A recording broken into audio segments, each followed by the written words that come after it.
ভাই এখানে আসেন, ভালো ভালো খাবার আছে, আসেন। এই পিছন গাড়ি দে।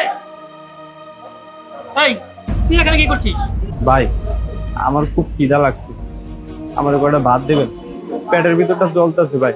বেশি না ভাই, এক লোকমা দেবেন তাতেই হইব। এই শোন, এটা একটা হোটেল, তোদের টোকাইদের খাওয়ার জায়গা এখানে না। যা কোথা থেকে খা। তাছাড়া তোর গায়ের গন্ধে আমার সকল কাস্টমার তো চলে যাবে।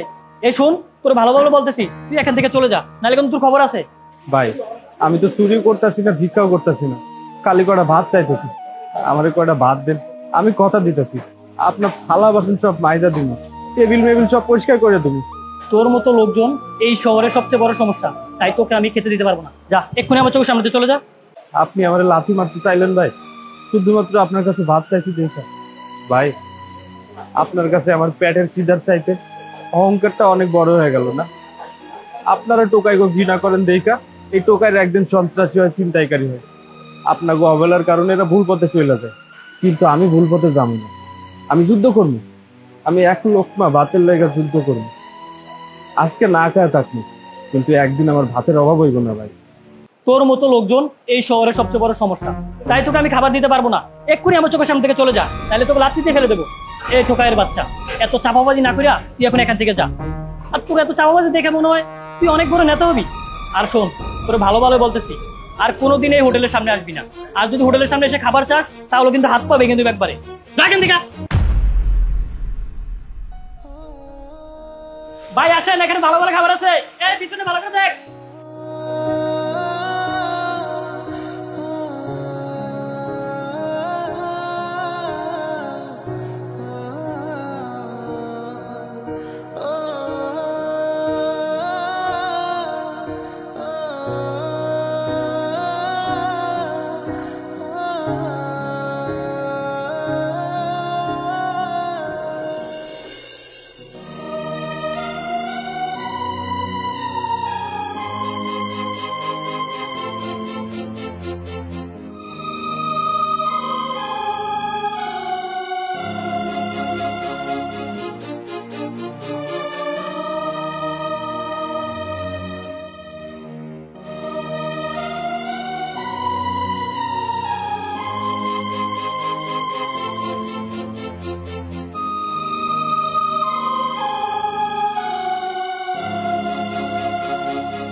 ভাইয়া আমার কলেজ টাইম শেষ হলে ঠিক এখানে আবার নিতে চলে এসো, ঠিক আছে?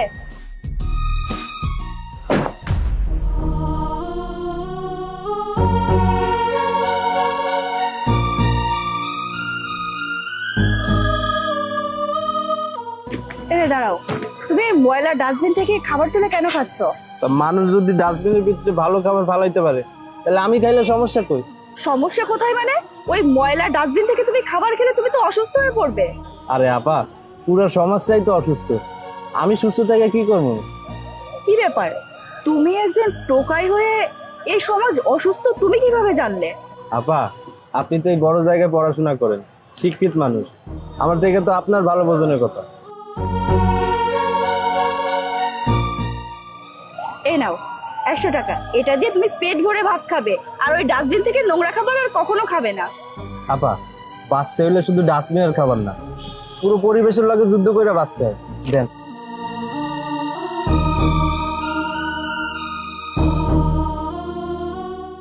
বিস্ময়কর এক টোকাই।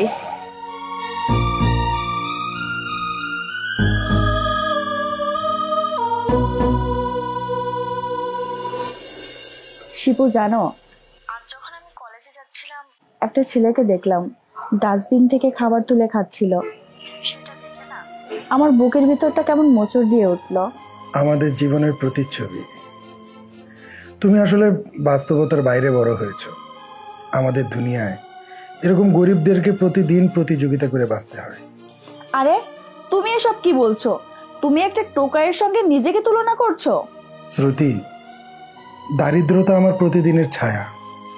তোমার মতো কোটিপতি মেয়ের ভালোবাসা পাওয়া এটা আমার কাছে স্বপ্নের মতো। কিন্তু একটা কথা কি জানো, স্বপ্ন সুন্দর, কিন্তু বাস্তবতা অনেক ভয়ঙ্কর। খবরদার, এসব উল্টাপাল্টা কথা একদমই বলবে না। ভালোবাসা কখনো ধনী গরিব থেকে হয় নাকি? আমি যেহেতু তোমাকে বলেছি আমি তোমাকে ভালোবাসি, সেহেতু সারা জীবন আমি তোমারই। তোমার বাবার মুখোমুখি দাঁড়ানোর সাহস আমার নাই।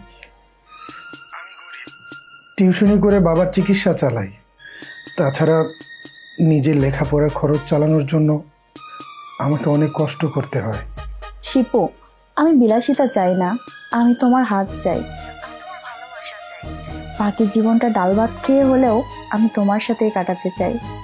তুমি জানো না তোমার এই কথাগুলো আমার কাছে কত দামি। তুমি আমার অন্ধকার ঘরের চাঁদের আলো। তাহলে চাঁদটাকে থেমে যেতে দাও না, আমরা একসঙ্গে থাকবো শিপু, তুমি ভয় পেও না। তাহলে রাখছি। ঠিক আছে।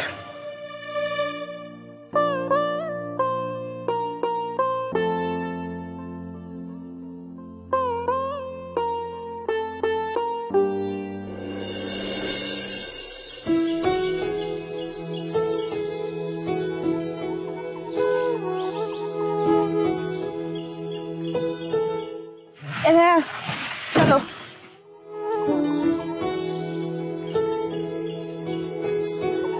আরে ওই সেই ছেলেটা না? আরে তাই তো, কালকে সেই টোকাইটা আজও মনে হয় না খেয়ে ঘুমিয়ে পড়েছে। টোকাইটার জীবনে কত কষ্ট, তারপরে ওর চোখে মুখে কোনো ক্লান্তি নাই।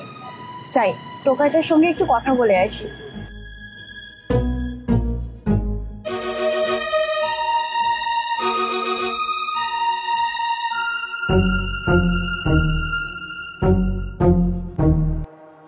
এই যে শুনছো, এই যে ভাই শুনো, হ্যালো। আরে আপা, আপনি? আমি তো আপনার লেগে অপেক্ষা করতেছিলাম, আপনি কখন আইবেন? এই নাও 100 টাকা। তুমি মনে হয় আজও না খেয়ে ঘুমিয়ে পড়েছিলে, তাই না? আরে না না আপা, টাকা লাগবো না। আপনি গতকাল আমারে টাকা দিছিলেন না, ওটা শোধ করার লাইগা সারা রাত সদরঘাটে কাম করছিলাম, মাল টানা কাম। তারপরে না এসা অপেক্ষা করতেছিলাম, ঘুমাই পড়ছিলাম। ও এলন আপনার টাকা। এ কি, তুমি আমাকে টাকা ফেরত দিচ্ছ? কিন্তু আমি তো টাকা ফেরত চাইনি। আপা, আমি ভিক্ষা করি না, আমি কাম করে খাই। গতকাল আমার কাছে টাকা ছিল না, তাই আপনি দিছিলেন, আমি নিছিলাম। আরে বাহ, আমি তোমাকে যত দেখছি ততই মুগ্ধ হয়ে যাচ্ছি। আচ্ছা শোনো, তুমি এই 100 টাকাটা রাখো, আর প্রতিদিন তুমি আমার কলেজের সামনে এখানে থাকবে। আমি তোমাকে 100 টাকা করে দিব, এর বিনিময়ে তোমাকে কোনো কাজ করতে হবে না। আপা, আমি এমনি টাকা নিতে পারবো না। এমনি টাকা নিলে তার বিনিময়ে কিছু কইরা দেওয়ান লাগে, আর এমনি আপনার কাছ থেকে টাকা নিলে লজ্জা লাগবে আমার। এই শোনো, তোমাকে এই টাকাটা নিতেই হবে, এটা আমার আদেশ, বুঝতে পেরেছো? আচ্ছা আপা, নিতে পারি, তবে আমার একটা শর্ত আছে। শর্ত? কি শর্ত? আমি এক লগে কইরে টাকাগুলো একদিন আপনাদের শোধ করে দিব, এই সুযোগটা আপনার কইরা দেওয়ান লাগবে। কারণ আপনি যদি কোনোদিন কষ্টে পড়েন, আমি যদি আপনাদের একটু সাহায্য করবার পারি, তাহলে আমার খুব ভালো লাগবে। আচ্ছা ঠিক আছে, সেটা না হয় পরে দেখা যাবে, তোমার শর্তটা আমি মেনে নিচ্ছি। আর এখন এই টাকাটা রাখো, আমার তো দেরি হয়ে যাচ্ছে, বাড়িতে যেতে হবে। আমি তাহলে আসি।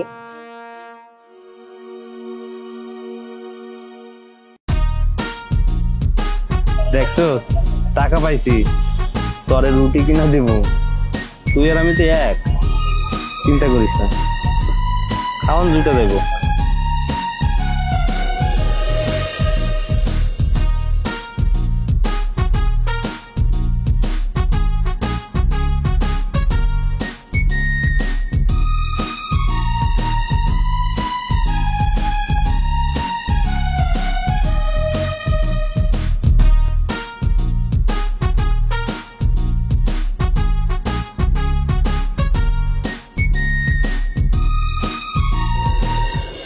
দেখছো, এই আমাদের একমাত্র মেয়ে শ্রুতি।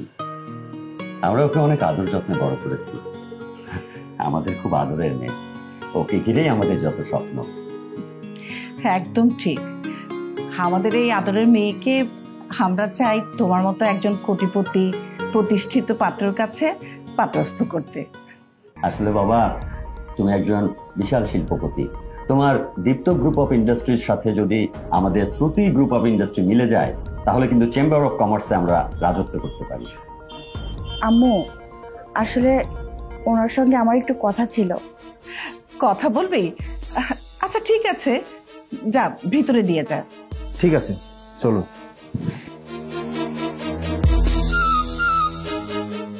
বুঝলাম না, মানে এখনো কিছুই হলো না, ঘরে পাঠিয়ে দিলে মানে?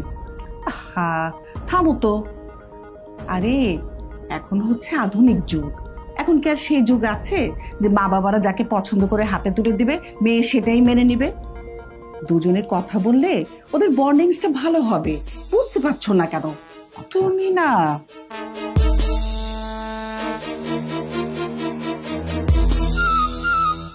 আপনি না আমাকে বিয়ে করেন না। আসলে আমি আমি একটা ছেলেকে ভালোবাসি, আমি ওকে ছাড়া বাঁচবো না। আর বিয়ে যদি করতেই হয় তাহলে আমি ওকেই করব। আপনি কি আমাকে চিনতে পারেননি শ্রুতি? আমি সেই টোকাই যাকে আপনি প্রতিদিন 100 টাকা করে দিতেন।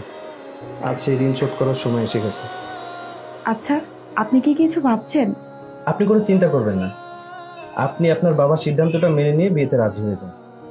আমি আপনার বাবার কাছ থেকে কৌশলে আপনাকে নিয়ে যাব, আর বিয়ের আগে আপনার ভালোবাসার মানুষের হাতে আপনাকে পৌঁছে দেব। আমি আপনাকে কথা দিচ্ছি। আপনি সত্যি বলছেন তো? আপনি চোখ বন্ধ করে আমার উপর বিশ্বাস রাখতে পারেন। আমি আপনার কোনো ক্ষতি হতে দেব না। আপনার ভালোবাসার মানুষকে আপনি পাবেন, এটা আমার প্রতিশ্রুতি। আপনি সত্যি একজন মহৎ মানুষ। আপনার মতো কোনো মানুষ হয় না, আপনার কোনো তুলনাই হয় না।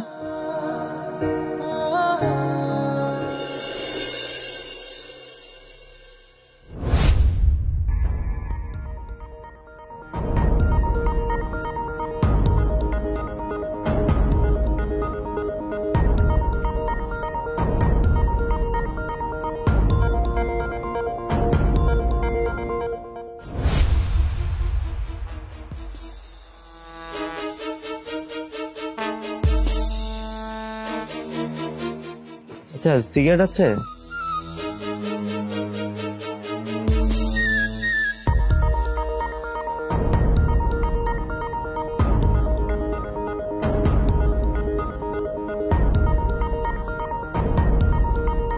এই শোনো, এদিকে এসো। জি, আমাকে বলছেন? আশেপাশে তো আর কাউকেই দেখছি না, আমি মনে হয় কথাটা তোকেই বলছি। জি বলুন। এই, তুই প্রতিদিন আমাকে ফলো করিস কেন? আরে এইটাও বলেই তো, এটাও বুঝেন না যে আমি আপনাকে কেন ফলো করি? আরে আমি তো সর্বক্ষণ আপনাকে নিয়ে চিন্তা করি, সব সময় আপনার কথা ভাবি। আর আপনি কোথায় যান, কি করেন, সর্বক্ষণ আমি আপনার খোঁজ খবর রাখি। শোন, তোকে আমি ভালোভাবে বলে দিচ্ছি, আজকের পর থেকে তুই যদি আমাকে ফলো করিস তাহলে তোর যে আমি কি হাল করব সেটা তুই কল্পনাও করতে পারছিস না। তুই হয়তো জানিস না আমি কে। এই যে এটা কোনো কথা বললেন? আরে আমি জানবো না আপনি কে? আপনার নাম হচ্ছে শ্রুতি, আর আমি জেনে শুনেই তো আপনাকে ফলো করি। চুপ, একদম চুপ। আজকের পরে তুই যদি আমাকে ফলো করিস আমি কিন্তু আইনগত ব্যবস্থা নিতে বাধ্য হব, কথাটা মাথায় রাখিস। স্টুপিড। তোমাকে যেহেতু আমার ভালো লেগেছে, তোমার পিছু তো আমি আর ছাড়ছি না। হালার তো হালা, তুই আমার আপার পিছনে ঘুরোস? তোরে তো আমি খাইছি।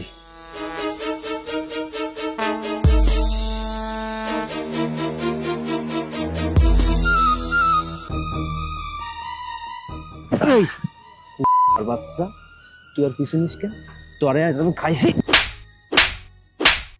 হিরে টোকার বাচ্চা, যাও বাচ্চা, তুই আমাকে থাপ্পড় মারলি, দেখ আমার কিন্তু আর সহ্য হচ্ছে না। কি কইলি তুই? আমি জাউরার বাচ্চা? এই, তুই যদি ভালো মানুষের বাচ্চা হবি তাহলে অমানুষের মতো কাজ করিস কেন? এই টোকাই, তুই যে এত বয়ান দিচ্ছিস, তুই কি ওরে ভালোবাসিস? হ্যাঁ, আমি ওরে ভালোবাসি, আর ওর দিকে কেউ তাকাইলে আমি চোখ তুলে নিব। আরে তুই তো একটা টোকাই, ও হচ্ছে কোটিপতির মেয়ে, তুই ওরে ভালোবাসিস? আরে কে তোকে ওর সাথে বিয়ে দিবে বল? এই, একদম আসবি না। ইচ্ছা থাকলে সবই সম্ভব, ইচ্ছা থাকলে একটা টোকায়ও কোটিপতি হয়ে যাইতে পারে। তোর না আকাশ কুসুম চিন্তা ভাবনা, তুই হবি এই শহরের কোটিপতি। এই, তোরে শেষবারের মতো কইয়া দিতেছি, তুই যদি আর কোনোদিন ওর দিকে চোখ তুইলা তাকাস তাহলে তোর ওই চোখ দুইটা তুইলা আমি এই রূপসা নদীতে ফালাই দিই। তুই কিন্তু আমার ধৈর্যের পরীক্ষা নিচ্ছিস, তুই কিন্তু শেষে টোকাই। আমি একটা টোকাই, আমি রাস্তায় মায়ের খাইলে কান্দনের কেউ নাই, কিন্তু তোর কি হইবে? তুই তোরটা হিসাব কর। যা হালা। শালা টোকাইয়ের বাচ্চা, মানে বলা নেই কওয়া নেই, কই থেকে এসা আমাকেই মাইরা দিল। কেউ দেখে নাই তো?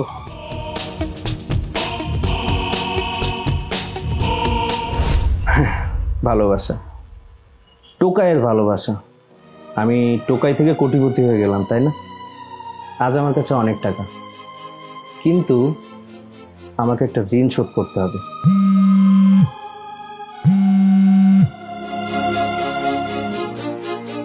হ্যালো, কি করছেন?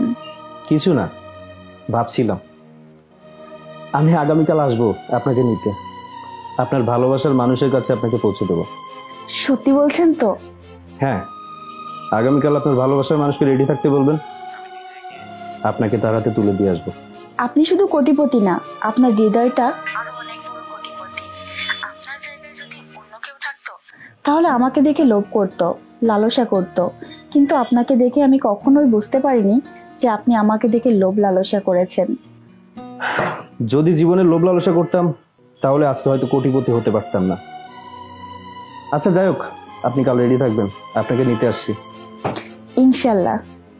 ঠিক আছে, রাখি তাহলে। আল্লাহ হাফেজ। আল্লাহ হাফেজ।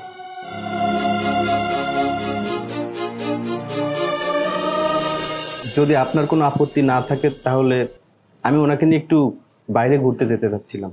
আরে ছেলেটা কি বলছে, আপত্তির কি আছে? দুদিন পর তুমি শ্রুতির জামাই হচ্ছ, ওর সাথে একটু গল্প গুজব কথাবার্তা বলতেই পারো, বেড়াতে যেতেই পারো। আর তাছাড়া একটু গল্প গুজব করলে বন্ডিংটা ভালো হয়। আর তুমি কি বললে যে ওনাকে নিয়ে যেতে পারি? ওনাকে কি তুমি করে বলো। বাবা, আমি তো যেতে চাইছিলাম না, উনি আমাকে বারবার রিকোয়েস্ট করছিল। পাগলি মেয়ে আমার, যেতে চাইবি না কেন? আরে দীপ্তের মতো ভালো ছেলেই হয় না। আমি চোখ বন্ধ করে দীপ্তকে বিশ্বাস করতে পারি। তাহলে আমি এখন শ্রুতিকে নিয়ে যেতে পারি? অবশ্যই। তবে বাবা, সময় মতো আবার বাসায় পৌঁছে দিয়ে যেও। ঠিক আছে বাবা, আমি তাহলে আসি। জামা,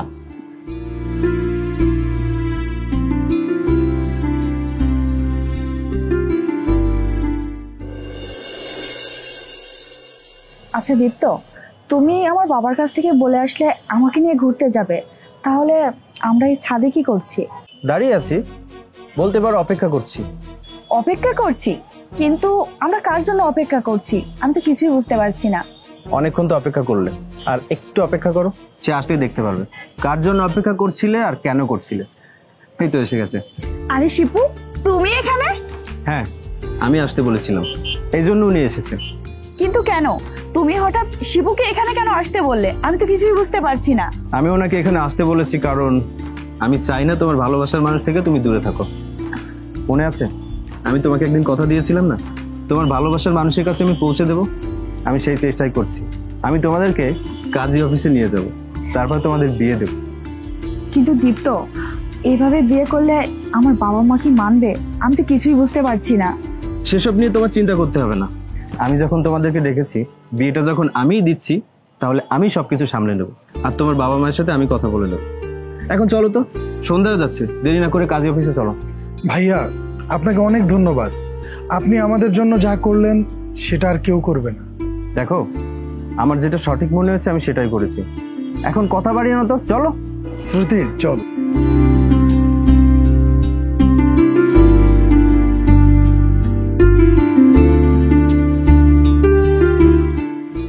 বরপক্ষের নাম বলুন। শিপু।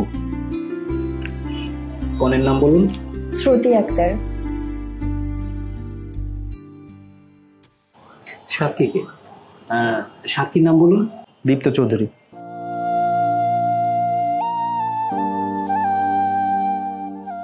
এখানে একটা সাইন করুন।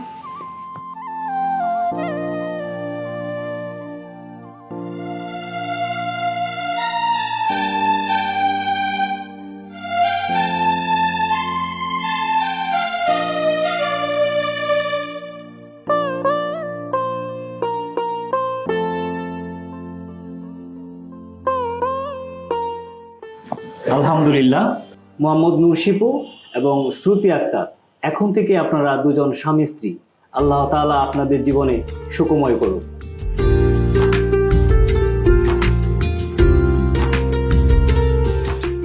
দীপ্ত, তুমি আমার বিয়ের সাক্ষী দিলে?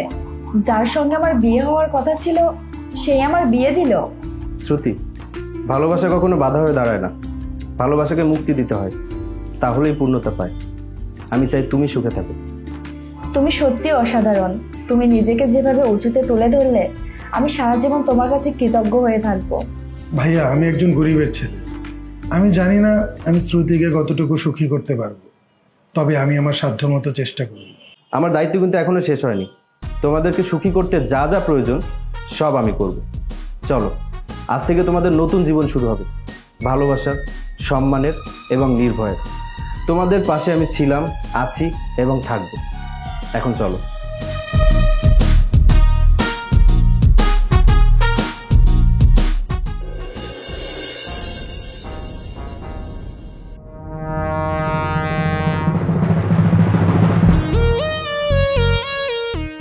কি ব্যাপার, তোর মুড অফ কেন?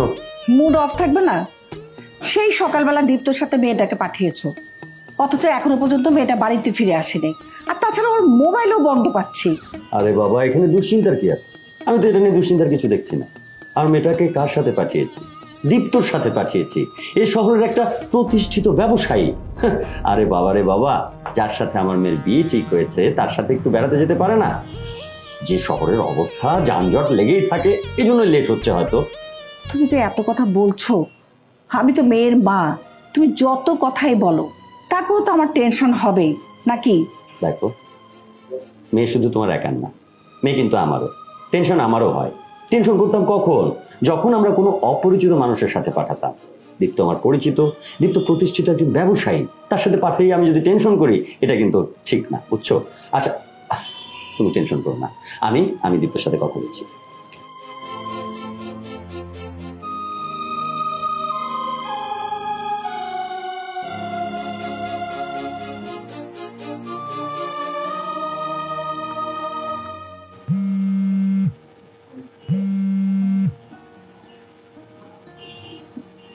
হ্যালো।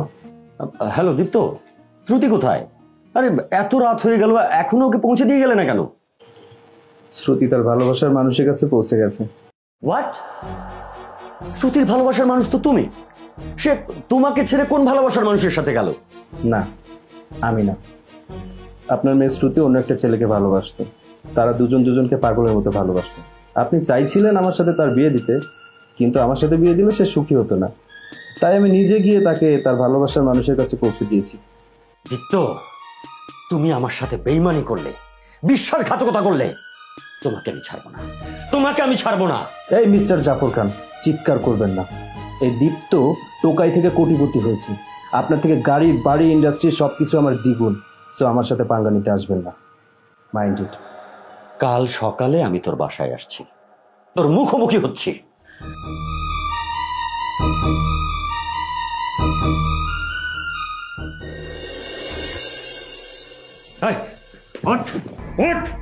এক্ষুনি আমার মেয়েকে ফেরত দে, নাইলে আমি তোকে পুলিশে ধরিয়ে দেব। চিৎকার করবেন না জাফর খান। আপনি পুলিশের ভয় আমাকে দেখাচ্ছেন? আমি কি কোনো অন্যায় করেছি? আমি দুজন ভালোবাসার মানুষকে মিলিয়ে দিয়েছি, এটা কি কোনো অন্যায়? আমি আমার ঋণ শোধ করছি। ভালোবাসা? এই, এটাকে ভালোবাসা বলে? এটা ভালোবাসা না নাটক? তাই ছেলে, তুমি ঋণের কথা বললে, কিসের ঋণ? হ্যাঁ, কিসের ঋণ? কিসের ঋণ? এই তো আমার মেয়ে, এই ছোট লোকের বাচ্চার সাথে আমার মেয়েকে বিয়ে দিয়েছিস। এ বিয়ে আমি কিছুতেই মেনে নেব না। জাফর খান, আমি কোটিপতি বলে আমার সাথে আপনার মেয়েকে আপনি বিয়ে দিতে চেয়েছিলেন, আর সে গরিবের ছেলে বলে তাদের বিয়েটা আপনি মানতে পারছেন না। আপনি জানেন, আমি একদিন টোকাই ছিলাম। আমি রাস্তাঘাটে ঘুরে বেড়াতাম, রাস্তাঘাটে ঘুমাতাম, আর ডাস্টবিনের খাবার খেয়ে দিন পার করতাম। আর এই যে আপনার মেয়ে শ্রুতি আমাকে প্রতিদিন 100 করে টাকা দিত। আমি সেগুলো জমিয়ে রাখতাম, আর সেই জমানো টাকাগুলো দিয়ে আমি একটা ব্যবসা শুরু করেছিলাম, আর সেই ব্যবসা থেকে আজ আমি কোটিপতি। দীপ্ত, তুমি সেই টুকাই? আমি তো তোমাকে চিনতেই পারিনি। জানো দীপ্ত, আমি তোমাকে কত খুঁজেছি, কিন্তু কোথাও আমি তোমাকে পাইনি। কিন্তু তোমার পরিচয় তুমি আমাকে এতদিন দাওনি কেন? আপনার মনে পড়ে যেদিন শেষবার আপনার সাথে আমার দেখা হয়েছিল? আপা, আপনি যে প্রতিদিন আমার 100 করে টাকা দিতেন না, এই টাকাগুলো আমি জমাইছি। তারপর রাতের পর রাত সদরঘাটে কাম কইরা আরো কিছু টাকা জমাইছি। আপা, এই সব টাকাগুলো দিয়া কাউরান বাজারে আমি ছোট্ট একটা ব্যবসা করব। আপা, হয়তো এই কলেজ গেটের সামনে আপনার লগে আমার দেখা হইব না। আরে, তুমি তো খুব ভালো একটা সিদ্ধান্ত নিয়েছো। আর শোনো, তোমার যদি ব্যবসার জন্য আরো কিছু টাকা লাগে তুমি আমাকে বলো, আমি ব্যবস্থা করে দিব। না আপা, না, আর টাকা লাগবে না। আপনি আমার অনেক দিছেন আপা। এই দুনিয়া আমার আপন বলতে কেউ নাই। যেদিন থেকে আপনি আমার প্রতি মায়া দেখাইছেন, সেদিন থেকে আপনারা দেখলে আমি ভালোবাসার মায়া পাই। আপনার আমি মনে মনে ধৈর্য নিছি কি জানেন, আমার আপন বলতে এই দুনিয়া যদি কেউ থাকে তাইলে সেটা আপনি। আপা, আমি একদিন আসবো, আপনার সামনে আসবো, তবে এই টোকাইয়ের বেশে না, অন্য এক বেশে আসবো। আপনি চিনতে পারবেন না, আপনি কল্পনাও করতে পারবেন না। সেদিন আপনি অবাক হয়ে যাবেন। আপা, আমি আসবো আপা, আমি একদিন ঠিকই আসবো।